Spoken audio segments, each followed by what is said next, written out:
갑자기 그냥 머리가 허해져 버렸어.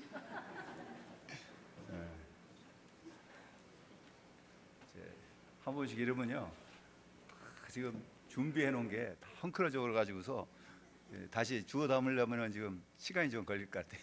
서로 인사 한번 하겠습니다. 네, 반갑습니다. 네.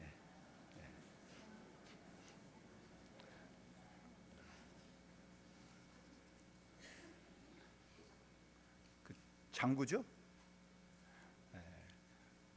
장구의 박자가 이게 이제 서양 음악으로는 그게 참 따라가기가 힘든 거예요. 그게 없어요. 그런데 그게 그 비슷한 게 스페인의 플라멩고 그 박자예요. 그래서 그 스페인의 플라멩고를 배울 때 그 엇박자 같은 거를 한국의 그 이런 장구나 이런 걸 한 사람들은 그냥 따라 해버린대. 그게 그 비슷해 가지고서 한 번만 들으면은 그냥 그대로 따라 한다는데, 그거 지금 생각했다가 싹 지워져 버렸던 것 같아요. 그래서 우리의 그 한국적인 그 박자, 우리의 그 신체적인 리듬하고 참 맞아요. 그래서 이제 여러분이 들으실 때 그냥 듣는 게 아니라 몸을 그걸 따라서 같이 들썩들썩 하면서 하면은 건강에도 좋아요. 근데 추석이 되니까 이제 우리가 추석이 되면은 가족들이 모여 가지고서 서로 이제 사랑을 나누잖아요. 만남을 통해서.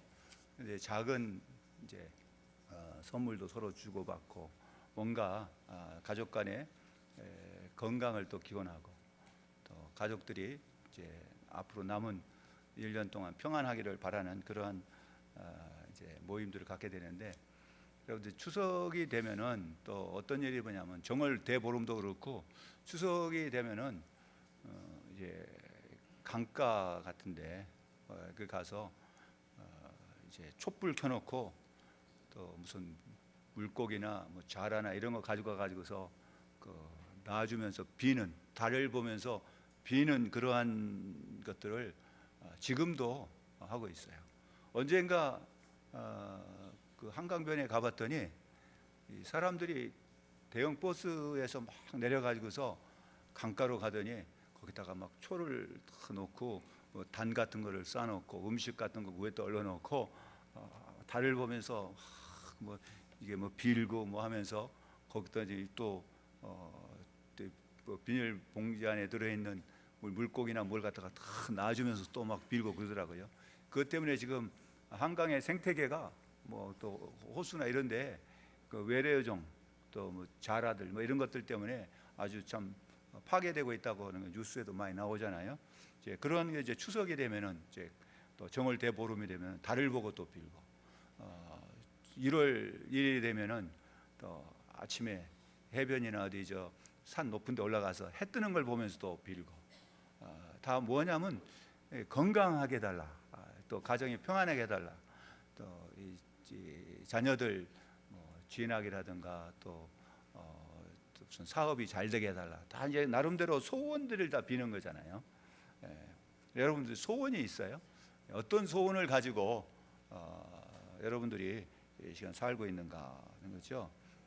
그래서 나이가 들면은 그 하나의 특징이 뭐냐면은 그런 것이 자꾸만 줄어든다는 거예요. 장구를 이제 치는 거를 이렇게 보면서 흥이 나면은 나도 장구 한번 배워보고 싶어. 한번 그런 생각이 나이가 든 사람은 자꾸만 없어진다는 거지. 젊을 때는 그런 걸 보면은 또 들으면은 나 저거 한번 배워볼까? 그런 생각이 드는데, 나이가 드는 사람은 저거 배워서 뭐해? 그냥 그렇게 돼버리기가 쉽다는 얘기입니다. 근데 우리가 지금도 뭔가 하고 싶다, 뭔가 이것도 한번 해보고 싶고 저것도 해보고 싶다는 사람들은 나이가 들었지만 젊게 사는 사람이고, 젊은 사람도 이거 해서는 뭐해? 이거 그냥 그렇게 사는 사람은, 이 사람들은 애 늙은이처럼 사는 겁니다. 근데 성경에 보면 바울이 끊임없이 자기가 원하는 것들을 표현을 하고 있어요. 예를 들어서 사도행전 20장 24절을 보면은 나의 달려갈 길과 주 예수께 받은 사명 곧 하나님의 은혜의 복음을 증거하는 일을 마치려 하면은 나의 생명을 조금도 귀한 것으로 여기지 아니하노라. 은혜의 복음을 전파하는 일을 마치려 하는 데는 자기의 생명을 조금도 귀한 걸 여기지 아니한다면서 복음 전파의 사명에 대한 간절한 마음을 표현을 했어요. 그런가 하면은 로마 교회에다가 편지할 때도 로마서 1장 15절을 보면은 나는 할 수 있는 대로 로마에 있는 너에게도 복음 전하기를 원하노라. 그래서 바울의 그 마음속 깊은 곳에 그의 삶을 주장했던 게 복음 전파였다. 그런가 하면은 고린도후서 5장 8절에서는 우리가 담대히 원하는 바는 차라리 몸을 떠나 주와 함께 있는 그것이라. 이 땅에 사는 것보다도 주와 함께 있는 이제 그걸 더 원한다. 그러나 복음 전파를 위해서 이 세상에 있게 된다는 이제 그런 말씀을 하고 있어요. 저는 이제 지난 6주간 동안에 뭐를 얘기했냐면은 세 가지의 시리즈로 얘기를 했어요.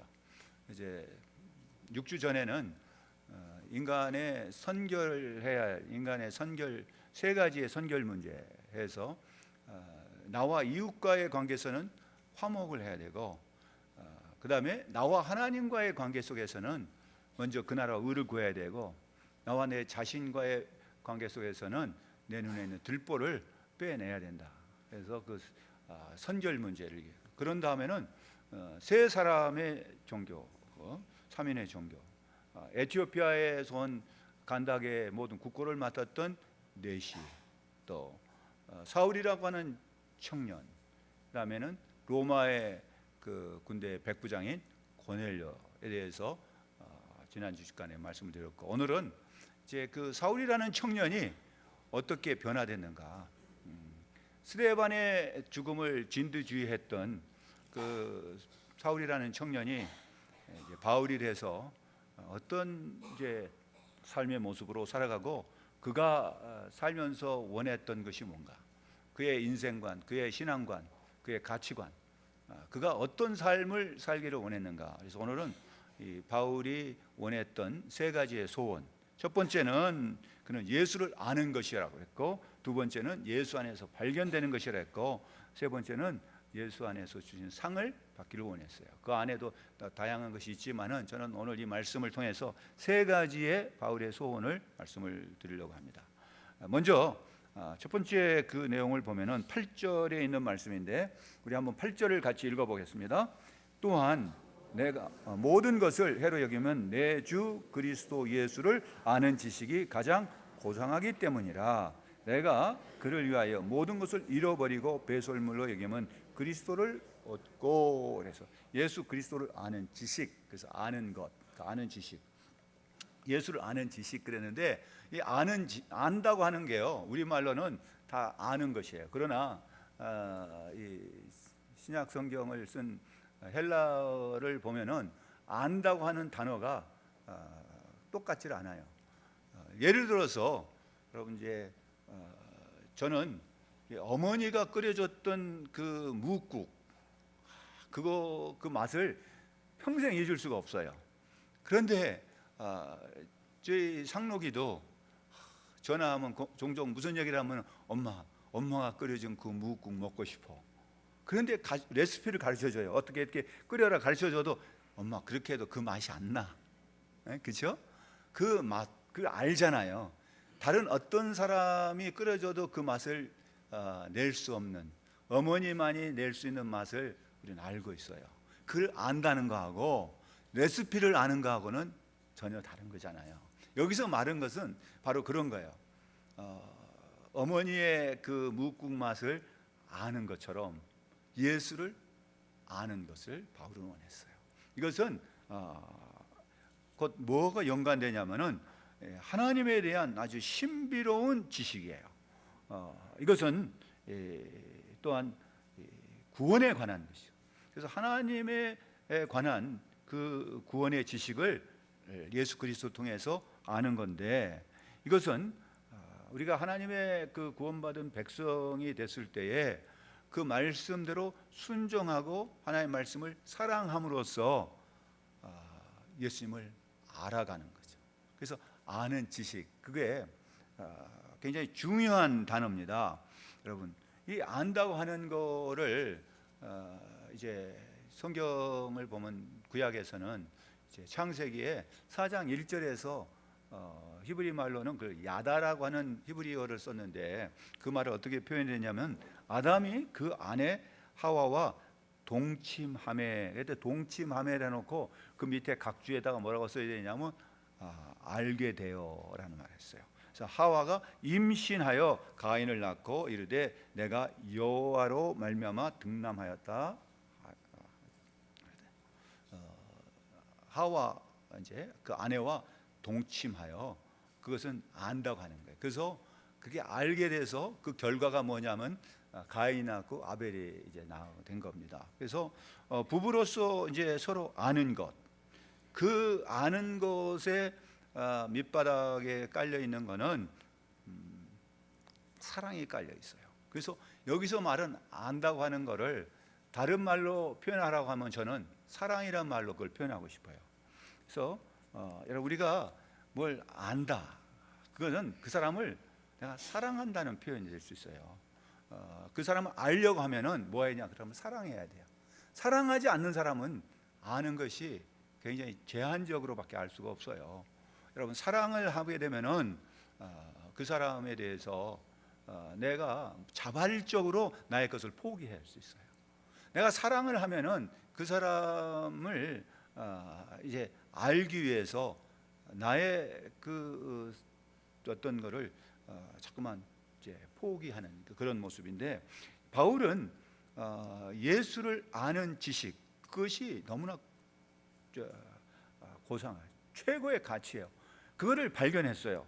그러다 보니까 예수님을 자기의 삶의 주인으로 삼고 나서 그 말씀에 따라서 이제 순종하고 사랑을 하는 것이 최고의 가치란 것을 알았는데, 그것을 알았다고 하는 것에 끝나는 게 아니라 그 안 것으로 인하여 바울은 자발적으로 자기가 그 누리고 있었던 것들을 전부 다 포기해 버렸다, 버렸다, 그걸 갖다가 배설물 여겼다. 그런데 오늘 여기 보면은 말씀 중에 뭐가 나오냐면은 이 바울의 과거와 현재와 미래의 모습이 나오는데, 과거의 모습 속에는 바울이 어떻게 살았는가, 어떤 사람이었는가를 보여주고 있어요. 그걸 보면은 이게 4절부터 6절까지의 내용을 보면 바울이 예수님 만나기 전에, 예수를 믿기 이전의 삶의 모습, 이거 모습을 보면은 세상적으로는 이 사람의 경우는 정말 그야말로 성공의 대명사고 모든 세상 사람들이 부러워할 만한 그러한 이력서를 가지고 있어요. 그 사람에 관한 것은 사회적으로, 종교적으로, 뭐 정치적으로 어떤 면에 가든지 이 사람은 장래가 아주 촉망받는 차세대 지도자예요. 그야말로 성공의 대명사라고 할 수 있는 사람이에요. 요즘 말로 하면 스펙이 좋다, 또 이런 사람을 가리켜서 배경이나 이런 것이 너무 좋다 보니까 뭐 금수저 위에 무슨 수저가 있는지 모르지만 그런 수저가 될 수 있어요. 그런데 예수를 알고 난 이후에, 예수를 믿고 난 이후에, 예수를 만난 이후 그의 인생이 바꿔졌어요. 그래서 세상의 역사도 예수님을 중심으로 해서 예수 이전과 이후로 나눠지듯이 바울의 인생도 예수를 믿기 이전과 이후가 나눠져. 예수 믿기 이전에는 스데반의 죽음을 당연시 여겼고 그걸 진두지휘했던 그런 사울이라는 청년이 이제 예수를 믿고 나서 이 사람이 이제 변화가 됐어요. 그랬던 그가 예수를 아는 지식, 예수를 아는 것이 너무나도 좋기 때문에, 그 최고의 가치이기 때문에 그렇게 귀하게 여겼던 자기의 기득권, 세상의 성공, 그야말로 그의 장래의 모든 촉망받는 그런 보장되어 있는 것들을 다 어떻게 했냐? 배설물로 여겼다, 해로 여겼다. 우리가 그렇게 하기 쉽지 않아요. 그럴 수 있는 게 그건 어떤 포기한다. 여러분, 포기한다는 게 얼마나 어려운지 몰라요. 그걸 내가 가지고 있으면은 나에게 얼마나 좋은 건데 그걸 포기하기 쉽지 않잖아요. 근데 바울이 이 말씀을 하고 있는 것은 그보다도 더 좋은 것, 최상의 것을 그는 발견했기 때문에. 그게 뭐냐? 예수님을 아는 지식이었어요. 예수님을 안다고 하는 게 얼마나 좋은 것이었냐, 그거를 알았기 때문에 그 모든 것을 해로 여기고 배설물처럼 여길 수가 있었다. 그것은 뭐냐면 자기의 과거의 자랑거리뿐만 아니라 그 실생활에서 자기가 누릴 수 있었던 그 모든 기득권, 이 모든 것, 그런 이익을 자발적으로 포기했다고 하는 것. 이거는 강제로 빼앗긴 것이 아니라 그걸 스스로 포기했다. 여러분, 이 말씀과 함께 예수님께서는 이제 그 부활 이후에 불안에 떨고 있고 유대인들을 두려워했던 제자들을 찾아오셔서 너희에게 평강이 있을지어다 하면서 샬롬 그렇게 했죠. 그런데 그 말을 우리가 평화로 번역을 해요. 평강이라는 말을 하는데 그 의미는 조금 다릅니다. 예수님께서 말씀하셨던 너에게 평강이 있을지어다, 이 말은 우리가 어떤 노력의 대가로 얻어지는 게 결코 아니에요. 그냥 그건 선언이었어요. 그런데 평화라고 하는 것, 평강이라고 하는 것은 내가 쟁취하는 거예요. 전쟁에서 승리하는 사람은 평강을 누릴 수 있어요. 평화를 누릴 수 있는 거예요. 그렇기 때문에 전쟁과 평화라는 말이 나오죠. 근데 이 평화라고 하는 거는 그냥 나한테 주어지는 게 아니라 내가 얻는 것, 쟁취하는 거예요. 근데 여기서 예수님께서는 무슨 말씀하는가 하면은 너에게 평강이 있을지어다. 이거는 그냥 주시는 거예요. 우리에게 주시는 선물이에요. 그렇기 때문에 예수님을 아는 자에게는, 예수님을 믿는 자에게는 예수님께서 뭘 주시느냐? 그 평강, 샬롬을 예수님이 주셔요. 오늘 여러분들에게, 여러분의 심령에 예수님이 주시는 그 평강이, 그 샬롬이 임하시기를 간절히 바랍니다. 예수를 아는 지식을 소유하기 위해서는 뭘 했냐? 예수님께서 나를 부르셨다고 하는 그 믿음이 있어야 돼요. 예수님께서 나를 사랑하신다고 하는 그 사랑을 통해서 우리는 예수님을 알 수가 있어요. 또한 예수님께서 다시 죽어서 부활하셨다고 하는 부활의 권능이 나에게는 어떠한 고통도 나에게 임한다 할지라도, 어떠한 어려움이 나한테 임한다 할지라도 예수님께서 죽음에서 부활하신 그 부활의 권능으로 내 삶 속에서는 그걸 이길 수 있다고 하는 소망으로 우리가 바꿀 수 있는 것이 예수를 아는 자에게 주어지는 하나의 은혜입니다. 그렇기 때문에 예수를 안다고 하는 것이 우리가 얼마나 귀한 일인지 모릅니다. 정말 여러분, 우리가 내가 예수를 안다 했을 때 얼마나 아느냐가 참 중요해요. 어떤 사람을 안다 할 때 얼마나 알아요. 우리가 결혼 생활을 하고 뭐 한다 해도 얼마나 그 부부간에 알 수 있냐. 부모가 자식을 안다 해도 우리가 모르는 게 너무 많아요. 어떤 자녀들은 나가서 엉뚱한 일을 저질러 가지고서 부모의 속을 있는 대로 다 썩이고, 정말 부모의 가슴에 대못을 박는 그런 자녀들도 있잖아요. 우리가 안다고 하는 게 얼마나 아느냐가 좀 중요한데, 아까 말씀드린 대로 바울의 소원에 예수를 아는 것은 어떻게 알고 싶으냐면, 이제 그 말씀은 약간 다른 말로 바꾸면은 사랑이라는 말로 바꿨는데, 여러분 성경에 바울이 그 고린도 교회에다가 보낸 편지 가운데 고린도전서 13장을 사랑장이라고 불러요. 그래서 안다고 하는 걸 갖다가 사랑이라는 말로 바꿔본다면 이 사랑을 바울은 어떻게 우리에게 이해를 시키고 있는가? 그러면 13장 12절을 보면 이런 말씀이 나와요. 고린도전서 13장 12절을 보시면 우리가 지금은 거울로 보는 것 같이 희미하나 그때에는 얼굴과 얼굴을 대하여 볼 것이요, 지금은 내가 부분적으로 아나 그때는 주께서 나를 아신 것 같이 내가 온전히 알리라. 주께서 나를 아신 것 같이. 바울이 예수를 알고 싶어요. 주님께서 나를 아신다. 여러분, 이게 한마디가 우리가 정말 예수 믿는 그 기쁨이 여기에 있는 거예요. 나는 주님을 잘 몰라요. 내가 마치 거울로 보는 것처럼, 그 당시에는 거울이 구리로 만들어졌기 때문에 그게 잘 안 보여요. 희미하게 보여요. 그러나 주님은 우리를 온전히 알고 있어요. 주님은 나의 연약함을 아시고, 나의 부족함도 아시고, 나의 고통도 아시고, 나의 눈물도 아시고, 주님은 내가 정말 어떤 상황에 있고 내가 바란 것이 무엇인지를 주님은 아신다 이거예요. 그 주님이 아신다고 하는 것이 뭐냐? 사랑이라는 거죠. 그런 사랑, 내가 예수를 아는 것이, 주님을 사랑함으로써 주님을 알 수가 있는 거예요. 주님이 나를 사랑하시기 때문에 우리를 안다. 그래서 바울의 그 말씀 속에 예수를 안다. 여러분, 우리가 예수를 안다고 하는 말을 다른 말로 바꾼다면 무슨 말로 바꿔요? 예수님을 사랑하는 것.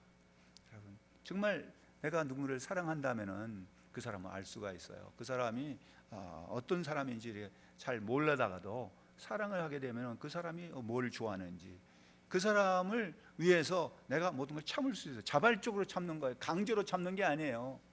사랑하기 때문에 그 사람을 위해서 내가 그냥 포기하는 거예요. 근데 바울은 내가 그 지식을, 예수님을 아는 그 사랑을 내가 소유했기 때문에 이전에 내가 사랑했던 거, 내가 가지고 있던 모든 기득권, 내가 성공의 대명사를 여겼던 나의 그런 모든 자랑거리를 다 이제는 포기할 수가 있다. 왜? 그보다도 더 주님을 사랑하는 것이 더 가치가 있고 더 좋기 때문에, 더 사랑하기 때문에, 주님이 나를 사랑한 같이 우리도 주님을 사랑할 수 있는 우리 성도들 되시기를 바랍니다.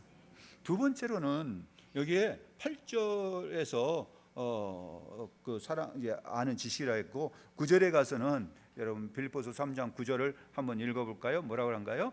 그 안에서 발견되려 하매니 내가 가진 의는 율법에서 난 것이 아니요 오직 그리스도를 믿음으로 말미암은 것이니 곧 믿음으로 하나님께로부터 난 의라라는 말이 있어요. 거기서 발견된다는 말이 있고, 그것도 뭐가 나오냐면 의라는 말이 나와요. 의롭다고 하는 말이. 근데 의롭다고 하는 법적인 용어예요. 그런데 여기에 보면은 바울이 무슨 얘기냐면요, 율법의 의로는 흠이 없는 자다. 그러니까 율법을 가지고 이야기하면 자기에게는 그 어떤 죄를 불의를 찾아올 수 없을 만큼 자기는 그 의로운 사람이다.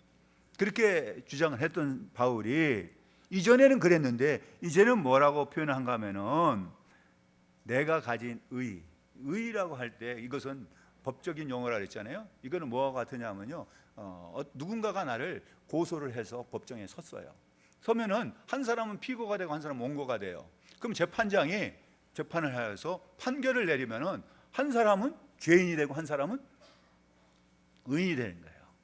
누구가 죄인이냐, 그 판결을 내릴 때 한 사람에게 당신이 죄인이다 그러면은, 당신이 죄가 있다 하면 다른 사람은, 이 사람은 의인이 되는 거예요. 의롭다. 그러니까 법적인 판결에 이 사람이 의롭다 된 거는 자기가 그 의롭다고 하는 것은 율법, 법에 따라서 자기는 의로운 의인이었는데 이제는 그런 것이 아니라 내가 예수 안에 있다 보니까 어떻게 됐냐면은 내가 의롭게 된 거는 내가 율법을 지켜서, 내가 법을 지켜서 의롭게 살아서 의인이 된 게 아니라, 이게 뭐라 했어요? 오직 그리스도를 믿음으로 말미암은 것이니 곧 믿음으로 하나님께로부터 난 의라 그랬어요. 하나님께서 나를 의롭다 하시기 때문에 내가 예수님을 믿음으로 하나님께서 나를 뭐라냐, 의롭다고 판결해 주셨다는 얘기예요. 나는 전혀 의로운 사람이 아니었는데, 바울은 과거에는 율법을 가지고 자기가 의롭다고 했는데 예수를 믿고 나서 보니까 의로운 사람은 하나도 없고 모두가 다 죄를 범해서 하나님 영광에 이르지 못한다고 알게 됐어요. 자기가 죄인인 걸 알고 얼마나 죄가 많냐, 나는 죄인 중에 개수라까지 했어요. 그랬던 바울이 나는 의인이라고 말하지 않고 내가 예수를 믿음으로 하나님께서 나를 뭐라고요? 의인으로 여겨주셨다. 의인으로 나를 판결해 주셨다는 얘기를 해요. 그러면서 자기가 어디 안에 발견되길 바라냐, 예수님 안에서 발견되면은 나는 어떤 사람이 되냐, 하나님께서 나를 너는 의인이다 라고 해주신다 이거예요. 근데 발견이라는 말이 굉장히 중요한 말이에요. 여러분, 발견이라는 말은 뭐가 이제 연결될 수가 있냐면은 누가복음 15장을 보면은 잃어버렸다가 찾은 그 기쁨을 말하는 세 가지의 비유가 나와요. 그래서 양 100마리가 있는데 한 마리를 잃어버렸다가 그 잃어버린 한 마리를 찾는 기쁨, 10 드라크마 있다가 하나를 잃어버렸다가 찾는 기쁨, 그 다음에 두 아들이 있다가 한 아들이 잃어버렸다가 다시 찾는 그 기쁨. 그래서 잃어버렸다가 찾는 그 기쁨을 우리가 여기서 연상시켜. 발견이라고 하는 것이 바로 잃어버렸던 걸 갖다가 찾았대.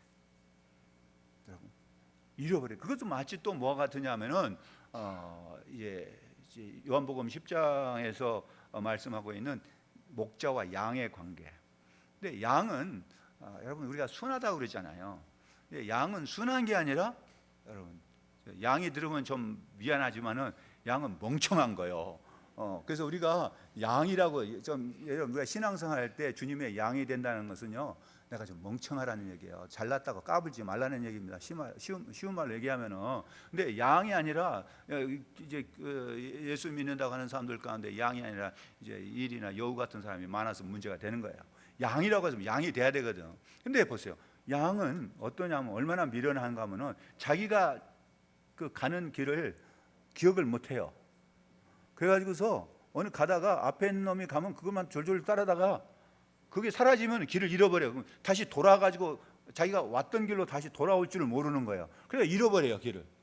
그러면은 목자는 그 양의 우리 속에 양이 다 떠놓고 보면 다 아니까 목자는 그 양을 다 알아요. 그 보면은 얼굴을 보면은 양 그 우리 안에 있는 양들을 보면 다 얼굴이 그놈이에요. 다 똑같이 생긴 것 같은데 그 목자는 다 알고 있어요.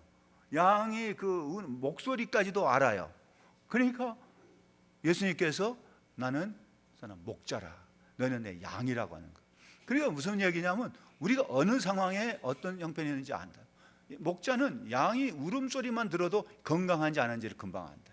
그러니까 없으면은 찾으러 가요. 그래서 찾았어. 그게 뭐냐? 발견한 거예요. 바울이 말하는 자기 소원은 내가 어떤 상황에 있다가 혹시 길을 잃어버렸다든가 내가 좀 잘못됐다든가 했을 때에 양의 그 무리에서 이탈했다든가 그래서 길을 잃고 있단 말이에요. 고통 중에서 신음하고 있어요. 막 울어대요. 막 양이 막 울어대는 그럴 때에 목자가 와서 발견했을 때 그 목자의 기쁨, 그 발견되기를 자기가 주님 앞에 주님께 자기를 발견해 주기를 바란다. 여러분 내가 힘들 때 그렇잖아요. 주님 나를 왜 이렇게 힘들게 하십니까? 주님 나를 잊으셨습니까? 다윗도 그렇게 얘기했어요. 주님은 나를 잊어버린 거 아닐까? 원수가 나를 이렇게 조롱하고 있는데 주님은 뭐 하십니까? 그렇게 했어요. 근데 주님은 나는 널 잃어버린 게 아니다. 찾고 있다. 그럴 때 발견이라는 말. 그 발견됐다는 것이 얼마나 큰 기쁨인가. 여러분 내가 혼자 있는 것 같지만 결코 혼자가 아니에요. 내가 외롭고 힘들고 고통 속에 있는 것 같지만 그 고통스러운 음성을 주님은 다 알고 계신다는 얘기예요. 사랑하는 성도들이 주님 앞에 발견되지는 우리 성도들이 되시기를 바랍니다. 네? 여러분 우리가 발견된다고 하는 게 얼마나 기뻐요. 그렇기 때문에 목자는 기뻐 가지고서 그 양을 어깨에다 메고 와 가지고서 양값에 몇 배 되는 잔치를 벌여요. 차라리 내가 그 읽을 때마다 그런 생각 나잖아요. 그냥 양 한 마리 사는 게 낫지. 그 잃어버렸으면은 새로 그 양 한 마리 사는 게 낫지. 그거 찾으려고 고생해 가서 찾아가지고서 와가지고서 동네방네 사람들 불러놓고 잔치를 벌인다. 양 한 마리 값보다 훨씬 많이 들어가. 여러분 주님은 우리의 경제력과 우리가 생각하는 경제, 그러니까 교회에서의 그 어떤 계산은 세상적인 경제 이론에 따른 게 결코 아니라는 거예요. 그건 뭐냐? 은혜의 계산법. 하나님의 은혜의 계산법을 우리가 무너뜨리면은 그 다음부터는 뭐냐? 은혜가 사라져 버리는 거예요. 여러분 아주 굉장히 타당하잖아요. 경제적인 이론을 따지자면은 양 한 마리가보다 훨씬 더 많이 들어가는데 그런 일을 왜 하냐? 그러나 주님은 그 양 한 마리를 얼마나 귀하게 합니까? 그 양 한 마리를 찾기 위해서 찾도록 찾아서 발견했을 때 그 기쁨. 바울이 그 표현을 하고 있는 거예요. 응? 우리가 우리 주변에 보면요, 지금 잃어버리고 있는 그런 신음하고 있는 사람들, 어려움 속에 있는 사람들이 참 많아요. 근데 그 사람들에게 작은 우리의 사랑을 베풀 때 그 사람들에게는 뭐냐? 그 사람들이 내가 얼마만큼 사랑하느냐, 내 마음의 사랑의 크기만큼 주변에 있는 사람의 사랑의 대상이 보여요. 내 마음 속에 주님을 향한 사랑의 크기만큼 내가 사랑할 사람들이 눈에 보이는 거예요. 여러분, 사람이 살아가는 데는 몇 가지가 필요한지, 많은 게 필요하지만은 우리의 육신적으로 위해서는 음식을, 떡이 필요해요. 우리 영혼을 위해서는 뭐가 필요합니까? 말씀이. 그래서 사람이 떡으로만 사는 게 아니라 하나님 입에서 나오는 모든 말씀으로 산다고 했는데, 우리는 한 가지가 더 필요합니다. 우리에게 있어서는 사랑이 필요해요. 여러분, 사람을 살게 하거나 사람을 죽게 하는 가장 큰 요인이 뭐냐면 사랑이었어요. 우리가 살아가는 데 있어서 정말 사랑이라고 하는 것은 정말 세상을 살맛나게 만드는 거예요. 그래서 우리에게 필요한 게 떡이 필요하고 말씀이 필요하고 사랑이 필요해요. 근데 내 마음속에 얼마나 사랑이 있느냐, 사랑을 갈구하느냐, 사랑의 크기만큼, 내 사랑의 그 공간만큼 다른 사람을 사랑할 수가 있어요. 추석이 될 때 내가 사랑할 사람이 누군가 눈에 많이 보일 수 있으면 좋겠어요. 내가 좀 가까이 하고 싶은 사람들, 돕고 싶은 사람들. 저는 우리 성도들이 이럴 때가 되면은 우리 교역자들에게 또 이렇게 조그마한 선물들이라도 갖다 주시면은 그걸 받고 참 감사하죠. 근데 그거를 또 다른 사람한테 갖다 줘요. 그래서 저는 그런 생각을 해봐요. 목회자들은 그게 마치 정류소와 같다. 이게 들어오면은 받았다가 받으면서 기쁘고, 또 그걸 갖다가 다른 사람에 나누면서도 기쁘고, 그래서 주는 사람은 주면서 기쁘지만 그것이 다른 사람에게 전달됐을 때 또 다른 기쁨이 전달될 수 있어요. 그렇기 때문에 여러분, 많이 좀 가져오세요. 제가 받고 싶어서가 아니라 다른 사람들 줄 수 있는, 이게 사랑의 파급 효과가 계속해서 일어나기를 바라요. 이번 추석 때 정말 그런 역사가 일어납니다. 한 예를 들면은 참 얘기를 듣고 싶어요. 3년 전에 안양에 있는 중앙시장에서 도라지 더덕을 파는 노점상을 하면서 한 30년간 노점상을 했던 이복희라고 하는 할머니가, 그때 당시에 69세니까 지금 72세쯤 됐겠죠. 그 사람이 평생 동안 모은 4억 5천만 원을 그거를 갖다가 자기는 공부를 못했기 때문에 공부를 좀 하는 그런 그 기금으로, 장학금으로 그걸 다 바쳤답니다. 그러면서 30년 동안 노점상을 해서 번 그 4억 5천만 원을, 정말 그야말로 그 돈은 어떤 돈이겠어요? 하는 그 속에는 눈물과 땀이 담겨 있는 걸 갖다가 내놨어요. 그러한 것이 이 세상에서 보이지 않게 다 일어나고 있어요. 우리가 뭐가 돈이 없어서가 아니라, 뭐가 없어, 사랑은 마음이 없어서 그래요. 그래서 내가 힘들어서가 아니고요, 나보다 더 힘든 사람을 못 보니까 그래요. 우리가 성경에서 주고 있는 게 선한 사마리아인 이야기 알잖아요. 그 사람, 그 지금 강도 맞은 사람, 만난 사람을 그 사람이 눈에 발견한 거예요. 발견만 한 게 아니라 그 사람에게 자기가 선을 베푼 거예요. 여러분, 우리가 발견이라고 하는 거는 그 사람을 구원하는 거예요. 예수님께서 나를 발견하는 거예요. 주님이 나를 발견한다는 것은 나의 그 어려운 형편을 아시고 나를 모아나는 게 도와주시고, 나를 붙들어 주시고, 나를 치료해 주시고, 나에게 은혜를 베푸신다는 거예요. 바울은 그거를 사모한 거예요. 사랑하는 성도들이 주님 앞에 발견되지는 우리 성도들이 되시기를 간절히 바랍니다. 끝으로 그는 뭐를 바랬냐? 그는 13절 14절인데 한번 읽어볼까요?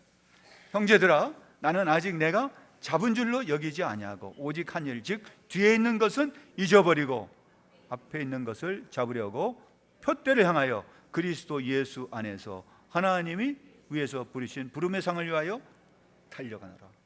바울의 생애를 보면요, 한 곳에 잘 머물러 있는 그런 거 아닌 것 같아요. 굉장히 역동적이고 드라마틱해요. 그야말로 그 막 달려간다는 게 얼마나 힘듭니까? 달리기가 쉬운 일이 아니잖아요. 그런데 바울은 끊임없이 그런 표현을 해요. 그래서 바울은 그가 지금 달릴 수 있는 그런 상황이 아니면서도 자기의 인생에 있어서 달려가는 인생으로 표현하고 있어요. 여러분, 우리가 젊다 혹은 뭐 이제 나이가 들었다 뭐 이런 표현은 내 인생을 어떻게 역동적으로 사느냐, 내 인생을 어떻게 바라보느냐, 그게 따라 다를 수 있어요. 레오나르도 다빈치가 이런 말을 남겼답니다. 쇠는 쓰지 않으면 녹을 쓸고 물이 고이면은 본래 깨끗함을 상실한, 마찬가지로 우리의 육신, 우리의 마음도 사용하지 아니하면은 활기를 잃어버리게 된다. 그 삶의 어떤 의미를 상실하게 된다는 얘기죠. 그래서 우리가 내 삶 속에서 뭔가를 바라고 있느냐. 근데 우리가 바라야 할 게 예수를 그렇게 아는 지식, 또 예수 안에서 발견된다. 그러면 결과로 그게 우리의 인생에 뭐가 될까? 그 사람에게 뭐가 주어질까? 바울은 그렇게 된 이유를 어디냐? 하나님께서 위에서 부르신 부름의 상을 바라보면서 달려가는 인생을 살았어요. 그에게 있어서는 분명한 삶의 목적이 있었고 목표가 있었어요. 그게 뭐냐면 하나님 부르신 상이었어요. 상이라고 하는 것은 달리는 선수들, 마치 올림픽 갖고 생각해 볼 수 있는데, 그때 시상식에서 그 상을 주잖아요. 그걸 바라보면 하나님 앞에 섰을 때에 자기가 그 상 받는 그 장면을 생각하면서 그걸 소망을 했어요. 그건 앞으로 되어질 일이에요. 그리고 현재는 자기의 삶 속에서 막 달려가는 그런 삶을 살고 있어요. 그러기 위해서는 달려가는 사람은 뒤에 있는 것을 잊어버리고 앞에 있는 것을. 근데 달려가는 사람이 자꾸만 뒤를 바라보면 안 되지. 우사인 볼트는 같은 사람이라면 모를까, 달려가면서 뒤를 안 보잖아요. 근데 달려가면서 뒤를 자꾸만, 우리의 인생에 자꾸만 뒤를 돌아보면은요, 이게 어떤 사람이냐, 앞으로 가기 힘들어요.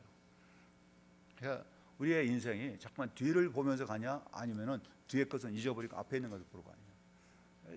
어떻게 보면은 저도 이제 종종 그런 이야기를 듣는데, 한 이야기 또 하고 한 이야기 또 한다. 저희 어머니가 상우한테 오라 그래가지고서 가면은 한 얘기 또 하고, 그래서 뭐런 얘기냐면 할머니 그 얘기나 지금 100번째 들어요. 그런데 할머니는 왜 자꾸만 그 상우한테 해주냐면은 상우만 들어요. 자, 그 다른 조카들은 오라 그러면은 할머니 그 얘기 또 하려고 그러지, 그래서 안 듣고 그냥 가버린대. 근데 상우는 앉아서 그 얘기를 끝날 때까지 다 듣고 계시. 그러니까 할머니가 상우를 그렇게 예뻐한 거예요. 왜냐하면 자기 얘기 들어주니까. 근데 하나님께서 어떤 사람을 예뻐하실까? 그 생각이 나는 거예요. 하나님께서는 한 얘기 또 한 얘기, 하나님 말씀 또 순종하고 하나님 말씀 들어. 그 얘기 성경에 보면요, 하신 말씀을 계속 반복적으로 해요. 그런데 그 말씀이 듣기 싫다고 안 들었어. 그게 어떻게 됐어요? 그 이스라엘 백성들이 결국 하나님의 심판을 받게 되는 거예요. 여러분, 우리가 하나님 말씀을 듣는다고 하는 게 얼마나 귀한 일인지 몰라요. 그에 대한 상이 있다고 하는 거 우리가 잊지 말아야 됩니다. 그리고 성경에서는 분명히 말씀하고 있잖아요. 마태복음 10장 42절에서도 그랬습니다. 작은 자 하나에게 냉수 한 그릇을 주는 것, 나 결단코 그 상을 잊지 않겠다. 여러분, 냉수 한 잔을 주는 것도 하나님께서 결단 잊지 않는다는 얘기였어요. 히브리서 1장 26절에서 모세를 가리켜서 무슨 얘기했냐면은, 그리스도를 위하여 받는 수모를 애굽에 있는 모든 보화보다도 더 큰 재물로 여겼으니 이는 상 주심을 바라봅니다. 모세도 상을 주심을 바라보면서 그 애굽에 있는 모든 보화를 다 버릴 수가 있었다. 여러분, 주님께서 우리에게 주신 상을 바라본 사람은 현재 내가 가지고 있는 어떤 것보다도 이걸 더 귀하게 여기기 때문에 그를 향해서 간다는 거예요. 여기에 있는 것 잡고 과거에 있는 것에 발목이 잡혀서 앞으로 못 나가는 것이 아니라 앞에 있는 것을 잡으려고, 여러분, 그 소망을 가지고 앞으로 나가는 우리 성도들 되시기를 바랍니다. 네. 한번 생각해 보세요. 우리가 살면서 내가 어떻게 살고 있는가. 정말 우리의 신앙생활 이렇게 그냥 한다고 해서 결코 신앙생활 이 상을 주는 게 아니다 하는 거지. 쉽게 얘기하면요, 이런 기사가 났어요. 국민일보 8일자에다가 미국의 어느 그 도시의 노숙자에게 도움을 청하면은 어떤 반응을 보일까? 노숙자에게 어떤 반응을 보일까 해서 몰래 카메라를 설치해 놓고 그 실험을 해봤어요. 한 사람이 가가지고서 노숙자에게 다가가가지고서 지금 내 가족이 큰 어려움에 빠져 있는데 동네를 돌아다니면서 도움을 구합니다. 근데 당신이 나한테 뭔가 좀 도울 수가 있겠습니까? 동생이 지금 아프고 그 돈도 내가 없어가지고서 지금 병원에 또 가야 되고 뭐가 해야 되는데 당신이 나를 좀 도와줬으면 좋겠습니다. 그랬더니 이 노숙자가 1시간 후에 다시 오십시오. 1시간 후에 만났으면 좋겠습니다. 그래가지고서 자기 짐을 가지고 이제 갔다가 다시 1시간에 대해서 만났어요. 그랬더니 그 노숙자가 그 사람한테 당신한테 줄 것이 있습니다 하면서 얼마를 내놓냐면 147불을 내놔요. 그러면서 이게 무슨 돈이냐니까 자기가 가지고 있는 전부라고. 그래서 이걸 얼마 동안 모았냐니까 한 7, 8개월 동안 모았다. 근데 그걸 왜 줍니까 했더니 나는 돈이 있으면은 평안할 줄 알고 좋을 줄 알았는데 가지고 있어봐야 별로 좋지 않아. 그런데 당신이 정말 지금 필요하잖아. 내가 가지고 있으면은 별로 필요치 않은데 당신이 필요하다 하니까 난 당신한테 주고 싶다. 그럼 당신은 잘 것 가족은 어떤 난 가족도 없고 난 잘 것이 있어. 그러나 당신 가족이 있잖아. 당신 가족이 필요하다니까 이 돈 당신이 있어. 147불을 줬다는 거야. 이게 몰래카메라에 이렇게 라고 한 걸 해줬어도 당신이 나를 찾아온 거는 이 많은 사람들이 접해도 있는데 나를 찾아온 거는 특별한 의미가 있다. 나를 찾아와서 나한테 도움을 구했는데 내가 당신을 도울 수 있다는 게 참 기쁘다. 이게 지금 미국에 퍼졌어요. 미국 사람들을 감동시키고 이게 우리가 지금 말씀드리고 싶은 거는 뭐가 많아야 내가 뭐가 있어야 내가 가진 것이 없어서 날 못 도운 게 아니라 마음이 없어서 그런 거지. 사랑이 없기 때문에 도울 마음이 없기 때문에 그런 거지 도울 힘이 없어서 못 도운 게 아니에요. 도울 뭐가 없어서가 아니라 그래서 우리가 뭐냐 그런 사람 말하자면은 결코 우리 주님께서는 그 상을 잊지 않겠다. 우리 주변에 내가 도와야 할 사람들 나의 따뜻한 말 한마디 냉수 한 그릇 정말 그거를 기다리고 있는 사람들이 얼마나 많은가. 여러분의 심령에 정말 바울이 바랬던 그런 소원이 우리의 소원이 되고 우리 새순교회가 해야 할 그러한 사명이 되기를 주님의 이름으로 간절히 바랍니다. 기도합시다. 하나님 아버지,